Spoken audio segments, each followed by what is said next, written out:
Olá, turma! Hoje é a nossa avaliação de português. Não esqueça de colocar o seu nome e a data em que você está fazendo essa avaliação. Avaliação de português. Marina. Qual será o mar mais belo com marés e maravilhas? Não é o mar de martelo, na marca da martelada. Será o mar de marmelo, do doce da marmelada? Ou será o mar de março, com as suas grandes marés? Ou o mar de marasquino? Marasquino é uma espécie de licor. Das cerejas da TV? Ou o mar de margaridas, que em jardins a gente vê? Do mar de tantas palavras, marfim, marquise, que quer dizer coberturas em edifícios para abrigar, marshmallow, Maria Mole, mariola, maresia é uma névoa e um odor que se origina a partir do movimento das ondas do mar, formada por gotículas de água salgada. Margarina, nenhum mar é tão bonito como é o mar de Marina. Lemos Gláucia, O Cão Azul e Outros Poemas, Belo Horizonte, formato 1999, página 24. Depois de ler o poema, você vai responder as questões. Número 1. Você deve ter observado que muitas palavras empregadas neste poema iniciam com as letras M, A, R. Qual é a relação? O que elas têm em comum entre essas palavras e o título do poema? O título do poema é Marina. E aí, o que vocês acham que tem de parecido entre as palavras que estão com M, A, R e Mar de Marina? Número 2, você vai lá na primeira estrofe do poema, que é essa parte aqui, ó, só essa primeira parte, e vai registrar as rimas que estão ali. E aí você vai colocar aqui na linha da número 2. Número 3, o poema é construído com base em qual pergunta? O poema começa com uma pergunta sobre o Mar de Marina. E aí vocês vão escrever aqui. E essa pergunta em que o poema se baseia é respondida, e aí você vai lá e vai escrever por que ela é respondida. Se você ver lá no início do poema a pergunta e lá no final do poema, será que essa pergunta ela é respondida? Número 5. Retire do poema uma palavra com C cedilha. Número 6. Que vogal vem depois do C cedilha? Essa palavra que você retirou aqui, ó, do poema, que tem C cedilha, qual é a vogal que vem depois? E aí você vai colocar aqui. Na número 7, para que acrescentamos o cedilha à letra C? Por que a gente tem que colocar o C cedilha? Que se eu não colocar o C cedilha na letra C, que som vai ficar? E na número 8, qual é o som da letra C sem o C cedilha? A 7 e a 8 elas são meio parecidas. Na número 9, a letra C cedilha pode aparecer somente no início das palavras, no meio das palavras ou no final das palavras? Não é sílabas, são palavras. Número 10. Retire do poema duas palavras em que o C tenha som de C. C-E ou C-I. 11. Quais vogais não permite que a letra C tenha o cedilha? Vogais A, E, I, O, U. 12. Retire do poema duas palavras em que o C tem som de Q. K, Co e Cu. 13. Retire do poema palavras em que o S tem som de Z.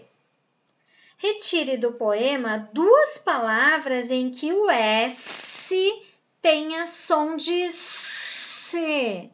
Sa, se, si, so, su. 15. Retire do poema 3 palavras em que o R esteja entre vogais e tenha um som fraco. Ra, ré, ri, ro, ru. 16. 2 palavras com um acento circunflexo e 2 palavras com um acento agudo. 18. Uma palavra com til. 19. Encontre novas palavras dentro de cada uma destas. Não pode ser mar. Todas as palavras, elas vão começar com mar, mas não pode ser mar. Daí vocês vão procurar nas outras sílabas. 20. Organize em ordem alfabética todas as palavras da última estrofe iniciadas com as letras M, A, R. A última estrofe são essas. Então, é marfim, marquise, marshmallow, Maria Mole, Mariola, Maresia, Margarida e Marina. Essas palavras você vai colocar na ordem alfabética. E na 21, como você imagina o mar de Marina? Faça um desenho para representar. Façam com bastante atenção, hein? A nossa próxima avaliação vai ser a produção textual. Produção textual. Observe a obra de arte, ela é muito famosa no mundo inteiro. Depois, leia as informações sobre ela. Aí tem todas as informações abaixo. Essa é uma moça com um brinco de pérola. É uma obra de um pintor holandês, o Johannes Vermeer. A modelo delicada está na obra mais famosa do pintor holandês Vermeer, sendo considerada como a Mona Lisa da arte holandesa. Infelizmente, nada se conhece sobre a história de tão esplêndida composição, que apareceu pela primeira vez em 1881 num leilão na cidade de Haia, na Holanda. Ao olhar tão delicada composição, o observador é imediatamente cativado pela misteriosa moça com o seu turbante exótico, o turbante na cabeça dela. O tom de sua pele clara é pura e salientando pelo brilho do seu brinco de pérola.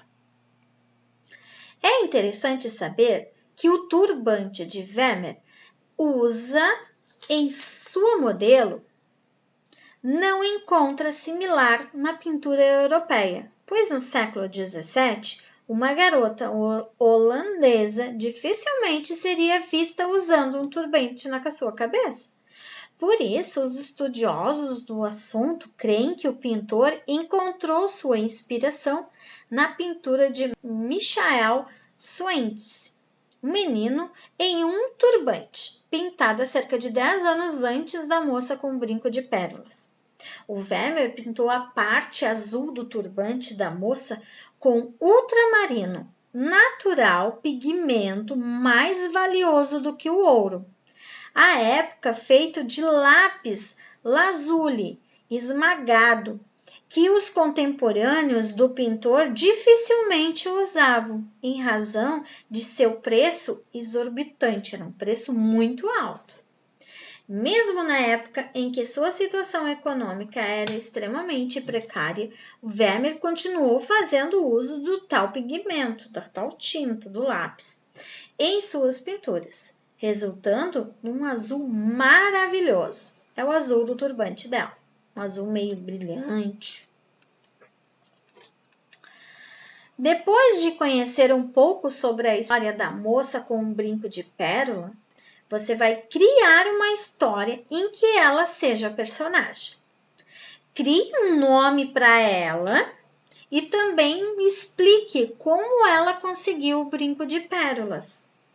Ao escrever a sua história, apresente a personagem descrevendo os seus olhos brilhantes, o que ela estava olhando e pensando quando ela foi pintada.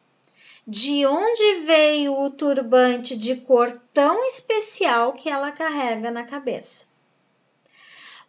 Como a história é inventada, ou seja, uma ficção, fique à vontade para explicar também como foi ela escolhida pelo pintor para estampar a sua obra mais famosa. Você também pode criar diálogo na história. E assim, além de narrador, você também pode ser o interlocutor que irá dialogar com ela.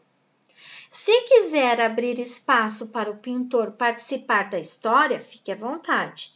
A história pode se passar aqui no Brasil ou lá na Holanda, onde o quadro original está exposto e também foi pintado. Dedique a sua atenção a cuidar da ortografia das palavras, pontuar corretamente os diálogos, usar letra maiúscula para os nomes próprios, cuidar da caligrafia da sua letra. Respeitar regras de acentuação trabalhadas no caderno, aqui é avaliado o acento agudo, circunflexo e o til.